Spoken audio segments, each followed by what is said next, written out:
O Império do Brasil foi um dos regimes mais longos e estáveis do século XIX na América Latina. Durante 67 anos, o país viveu sob o comando da Casa de Bragança, primeiro com Dom Pedro I, e depois com seu filho, Dom Pedro II, o imperador filósofo, o homem das letras e das ciências, que guiou o Brasil rumo à modernidade. Mas o brilho do trono começou a enfraquecer. As rachaduras na estrutura imperial apareceram lentamente, silenciosas, quase invisíveis a olho nu. E quando o império caiu em novembro de 1889, poucos imaginavam que aquela era uma revolução, talvez a mais tranquila da história. Seja muito bem-vindo ao canal. Esse é o primeiro vídeo e já quero pedir o seu apoio. Se inscreva no canal, curta o vídeo e deixe um comentário. Cada gesto seu ajuda muito e dá aquela força para continuarmos trazendo conteúdos interessantes e históricos sobre o Brasil. Prometo que você não vai se arrepender. De coração mesmo, muito obrigado por estar aqui. E agora, vamos mergulhar na história do fim da monarquia brasileira e descobrir como um império que durou mais de 6 décadas chegou ao seu desfecho. Nos anos de 1880, o Brasil vivia um período de prosperidade. A economia crescia, impulsionada pelo café, o ouro verde e pelas exportações. As cidades se modernizavam, o telégrafo, o trem e a iluminação pública elétrica começavam a se espalhar. Até os movimentos sociais davam seus primeiros passos. O movimento abolicionista ganhava força e surgiram as primeiras vozes em defesa dos direitos das mulheres. Mas, dentro do Palácio de São Cristóvão, a alma do império estava cansada. Dom Pedro II, já idoso e abatido, via o Brasil mudar mais rápido do que sua monarquia conseguia acompanhar. Em suas cartas, o imperador expressava desalento, pessimismo e até indiferença. Ele cumpria suas obrigações com rigor, mas sem entusiasmo, e já não intervia para conter crises políticas. Alguns historiadores dizem que Pedro II havia se transformado num monarca sem ambição, um homem mais interessado em astronomia e literatura do que em governar. O império também enfrentava outro problema, a falta de um herdeiro masculino. Os 2 filhos homens de Dom Pedro II haviam morrido ainda jovens. A sucessora natural era sua filha, a princesa Isabel. Mas o Brasil do século XIX era um país profundamente patriarcal. A ideia de uma mulher no trono causava desconforto entre políticos, militares e fazendeiros. Mesmo o próprio imperador via a sucessão feminina com ceticismo, acreditando que o destino do império poderia se encerrar com ele. Isabel, embora devota e de caráter firme, não possuía o carisma político do pai. Era religiosa, reservada e, em muitos aspectos, alheia às disputas políticas que ferviam no país. Sua falta de ambição política e o preconceito contra uma soberana mulher contribuíram para o sentimento de que a monarquia não tinha futuro. Enquanto o trono perdia força, o exército ganhava protagonismo. Durante décadas, os militares haviam sido o braço forte do império, lutando na Guerra do Paraguai e defendendo a integridade nacional. Mas o pós-guerra trouxe ressentimento.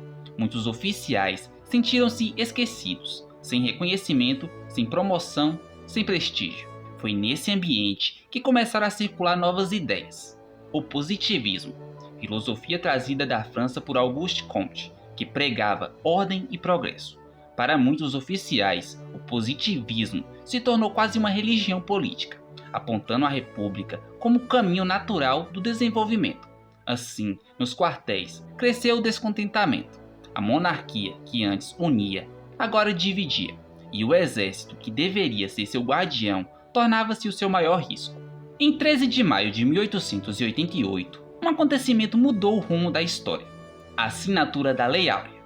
Com apenas 2 linhas, a princesa Isabel, na ausência do pai, aboliu definitivamente a escravidão no Brasil, o último país das Américas a fazer. A abolição foi um triunfo humanitário e moral, mas teve efeitos políticos devastadores. Os grandes fazendeiros, especialmente os do café, viram seus lucros ameaçados e culparam a monarquia. Sem indenização, muitos se voltaram contra o trono. E, ironicamente, os libertos e setores populares que deveriam ser gratos permaneceram distantes. A monarquia havia perdido todos os lados. Nos bastidores, o governo tentava de tudo.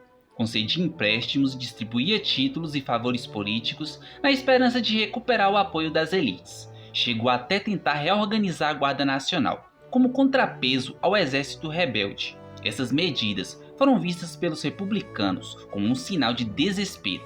O Império tentava salvar-se, mas já era tarde demais. Para os militares e positivistas, era agora ou nunca. Em 9 de novembro de 1889, o governo realizou um baile luxuoso no Palácio da Ilha Fiscal, no Rio de Janeiro. Foi uma noite de esplendor, uniformes brilhando, vestidos franceses, champanhe e orquestras. Mas aquele brilho escondia a escuridão que se aproximava.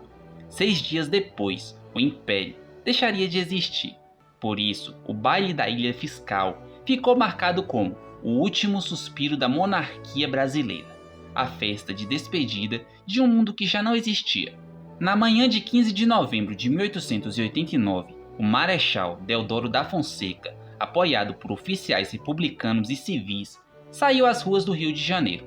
Objetivo: depor o gabinete imperial e proclamar a República. O movimento foi quase incruento. Não houve combates nem resistência armada. Alguns contemporâneos disseram que raramente uma revolução foi tão pequena. Muitos nem perceberam que o país havia mudado de regime. Dom Pedro II reagiu com serenidade. Recusou-se a ordenar qualquer repressão. Disse apenas: "Se assim o que querem, deixamos que façam. Partirei sem derramamento de sangue." 2 dias depois, o imperador e sua família embarcaram para o exílio na Europa. O navio Alagoas zarpou do porto do Rio em silêncio. Assim, terminava o Império do Brasil. A queda da monarquia não foi apenas o fim de um regime, foi o encerramento de uma era. Uma era marcada por estabilidade, por avanços culturais e científicos, mas também por contradições e desigualdades profundas. Dom Pedro II morreria em Paris em 1891, 2 anos após o exílio. Nunca mais voltou ao Brasil em vida. No entanto, mesmo após a sua morte, a figura do imperador continuou a inspirar respeito, e até hoje sua memória é lembrada como a de um governante culto, honesto e moderado, talvez mais sábio do que político. A monarquia caiu, não por um ato de violência, mas por uma soma de inércia, cansaço e dissolução. Foi o fim de um império e o nascimento de uma nova república, construída sobre a mesma esperança de progresso que guiou Pedro II, mas agora sob uma nova bandeira: ordem e progresso. Se gostou, curta, compartilhe e inscreva-se no canal para continuar essa viagem pelo passado que mudou o Brasil. Até breve!